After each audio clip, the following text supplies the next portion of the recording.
அன்பை பாடும். என் நாவும் நாமம் போற்றும்.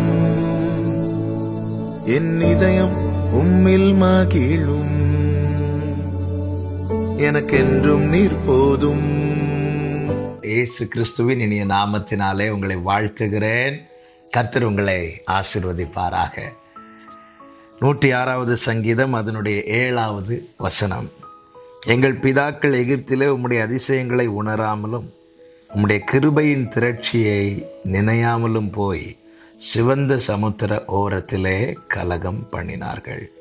கர்த்தருடைய பரிசுத்த நாமத்திற்கு மகிமை உண்டாவதாக.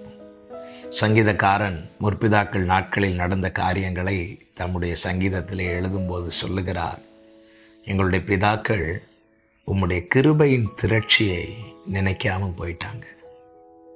கிருபையின் திரட்சி, பாவம் பெருகின இடத்துல கிருபை பெருகினது.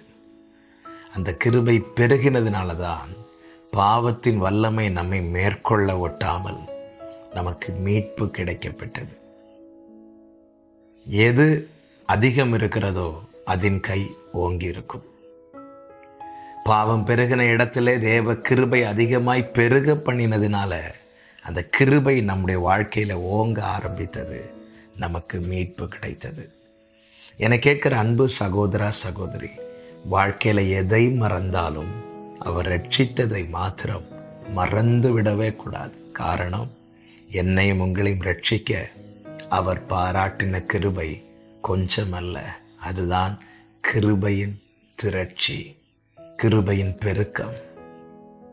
இதை முற்பிதாக்கள் மறந்து போனார்களாம்.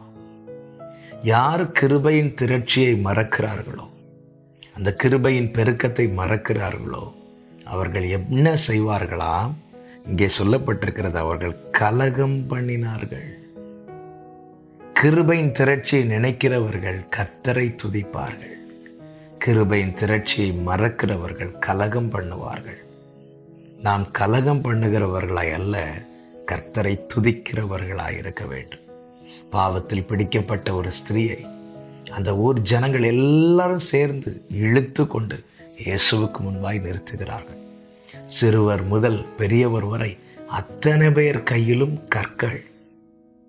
1-2 கல்லல்ல, அங்கே யார் யார் இருந்தார்களோ அத்தனை பேர் கையிலும் கற்களை வைத்திருக்கிறார்கள்.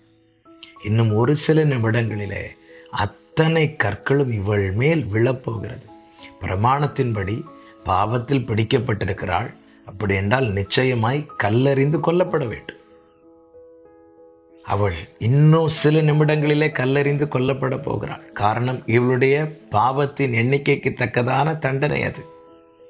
அப்படி என்றால் இந்த இடத்துல இவளுக்கு ஒரு மீட்பு கிடைக்க வேண்டுமானால் இவளுடைய பாவத்தை மேற்கொள்ளுகிற கிருபை கொடுக்கப்பட்டால் மாத்திரமே அந்த மீட்பு கிடைக்கும். அந்த கிருபை கிடைத்தது எப்படி தெரியுமா?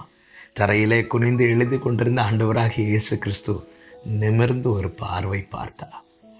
இவள் மேல் விழ வேண்டிய அத்தனை கற்களும் தரையிலே விழுந்தது.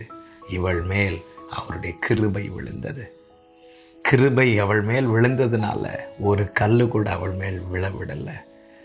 எனவே தான் ஆண்டவராகிய இயேசு கிறிஸ்து சொன்னார், இனி பாவம் செய்யாதே. அப்படி என்றால் ஒரு காரியம் தெளிவாய் தெரிகிறது. என்ன? கிருபையின் திரட்சியை உணர்ந்தவன் பாவம் செய்ய மாட்டான். உணராதவன் கலகம் பண்ணுவான், பாவம் செய்வான். என கேட்கிற அன்பு சகோதரா சகோதரி, அவர் பாராட்டின கிருபைகளை எவ்விதத்திலும் மறந்து போகாதபடிக்கு எச்சரிக்கையாய் உணர்வுள்ளவர்களாய் காணப்படுவோம். கர்த்தர் நம்மேல் வைத்த கிருபை பெரியது. எனவேதான் சங்கீதத்தில் அவர் நல்லவர், அவர் கிருபை என்றும் உள்ளது என்று ஒரு சங்கீதத்தில் அல்ல, அநேக சங்கீதங்களிலே தாவீது பாடியிருப்பதை நம்மால் பார்க்க முடியும். கிருபையின் திரட்சி, காலைதோறும் இந்த கிருபைகள் புதிதாய் இருக்கிறது. மறவாதபடிக்கு ஜாக்கிரதை உள்ளவர்களாயிருப்போம். இன்னும் கிருபைகளை தந்து கர்த்தர் உங்களை நடத்துவாராக. நல்ல தகப்பனே, இரக்கமுள்ள பிதாவே, எங்கள் மேல் பாராட்டின உம்முடைய கிருபை பெரியதல்லவா? நீர் எத்தனை நல்லவரப்பா. இதை ஒரு நாளும் மறவாதபடி நன்றி உள்ளவர்களாய் வாழ எங்களுக்கு கிருபை செய்யும். இயேசு கிறிஸ்துவின் நாமத்தில் பிதாவே, ஆமென்.